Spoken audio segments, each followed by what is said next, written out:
Hi, my friends. Today I want to present you a new story. Enjoy watching it. The crunch of gravel under my tires was supposed to be a sound of peace, the first breath of the quiet life I had dreamed of in my mountain cottage.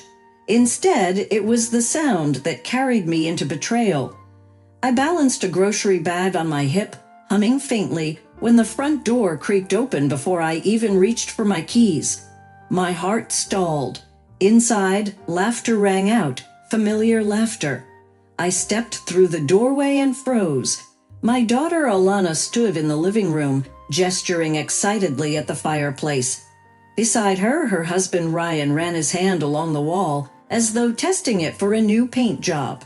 And there, settled in the armchair as if it were his throne, sat Cooper, Ryan's father. A realtor hovered nearby, holding papers. What is going on here? My voice cracked. The grocery bag slipped, eggs chattering across the floor. Alana spun, her eyes widening for a split second before she forced a smile. "Mom, you're early." "Early?" I whispered. "This is my house." Ryan waved a hand, dismissive. "We were just looking at options. You know this place is far too big for you alone. We thought, well, it could work for all of us. Dad's been saying he needs more space, and Alana and I." His words blurred into noise. I saw it then, the missing key from my spare set, the scarf draped on the banister, evidence of quiet trespass. "You took my key," I said slowly, without asking. Ryan's jaw tightened. "We didn't steal anything. We're family. Sharing is natural." Cooper leaned forward, smirking. "Why let a place like this go to waste? Evelyn, you'll be glad of the company." My stomach turned cold.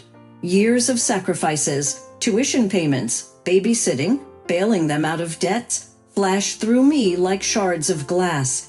And now they stood in my sanctuary, acting as if it were theirs by right. "No," I said finally, steadier than I felt. "This house is mine. You will leave now." The realtor looked at me, uncertain, then quietly folded the papers. Alana's smile slipped into a scowl.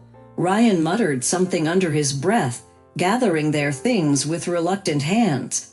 As the door shut behind them, silence returned, but it was no longer peaceful. It was a silence laced with the first threads of war.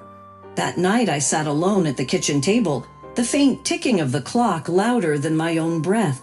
The betrayal in the cottage wasn't born overnight. I knew that now. It was the culmination of years of small trespasses I had swallowed in the name of family. I remembered Alana's pleading voice when she needed help with tuition. "Mom, just this once. Ryan and I will pay you back." They never did. I thought of the down payment I had given them for their first apartment, the endless hours I spent watching their children while they caught up on work. Every sacrifice had been wrapped in the ribbon of family duty, but underneath it was expectation, entitlement. The phone buzzed. Alana's name glowed on the screen. Against my better judgment, I answered. "Mom," she began sweetly, "about today. You didn't have to be upset. We're all on the same team. You always said family should help each other." "Help?" I repeated, the word sour in my mouth. "Alana, I supported you through school. I covered bills when you two overspent. I raised your children when you disappeared for weekends. Was that not help?" There was silence, then a sigh. "You make it sound like we've done nothing for you. Don't you want to see your grandchildren grow up in a proper home? This cottage is perfect." Her words pressed like a blade. Proper home. For them, not for me. I suddenly saw the pattern. Every gesture of mine turned into their entitlement. My giving became their taking, until there was nothing left for me. "No, Alana," I said firmly. "This house is not yours to claim. My sacrifices were gifts, not debts for you to collect." The line went dead, but the echo of her resentment remained, and with it, the certainty. Their plan was deeper, darker, more deliberate than I had allowed myself to believe. The next morning, my realtor, Carla, called. Her voice carried unease. "Evelyn, I thought you should know. Last week, Alana contacted me, asking if the title could be shifted into her and Ryan's names. She implied you were reconsidering ownership. My chest tightened, so it hadn't been a misunderstanding. It was premeditated. That same afternoon, a neighbor waved me over. "Funny thing," she said lightly. "I saw your son-in-law outside, filming videos by the porch. He said he was showing off their new place on social media. I assumed you'd moved in together." My stomach churned. I hurried home, logged into my account, and froze. Notifications flagged attempted logins to my bank. Unauthorized transfers. My pulse hammered. I installed a new security system that night, setting cameras at every entrance. The footage confirmed my dread. At dawn, Cooper appeared on the recording, fumbling with my locks, a ring of keys glinting in his hand. His muttering, "One of these has to fit," sent shivers through me. That evening, I called Ryan. My voice trembled, but I forced steel into it. "Why was your father at my door trying spare keys?" A pause. Then his scoff. "You're exaggerating. Dad was just checking the place. He's handy with locks." "Handy with theft, you mean?" He laughed, low and dismissive. "You're too sensitive, Evelyn. We're family. We don't need permission slips for everything." I hung up before rage consumed me. That night, I gathered every shred of evidence: Carla's testimony, my neighbor's account, the bank alerts, the damning footage. One by one, I placed them into a folder. Proof. No one could call it paranoia now. With shaking hands, I called a locksmith, changing every lock in the cottage. As the new keys clicked into place, a fragile sense of safety returned. But deep inside, I knew this wasn't over. I had only barricaded the doors. The real storm was still gathering on the horizon.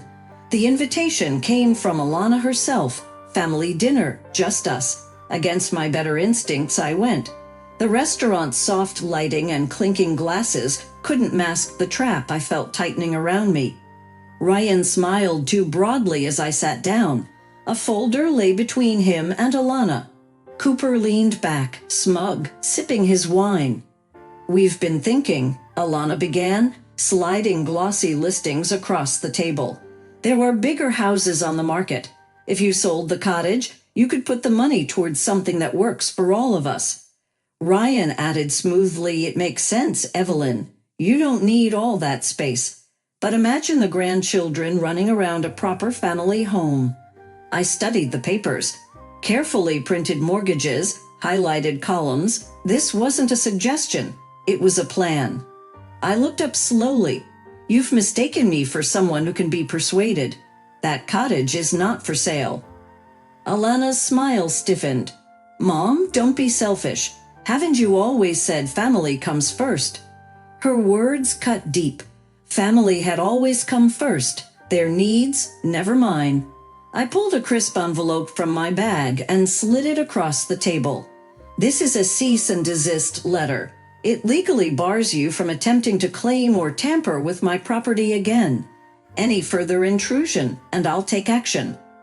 Ryan's face darkened. "Are you threatening us?" "No," I said, my voice steady. "I'm protecting myself." Cooper leaned forward, his voice low and venomous. "You'll regret this, Evelyn." I met his glare without flinching. "I already regret giving you all so much of my life." I stood gathering my coat. As I walked away, their whispers rose in heated tones, but I no longer cared.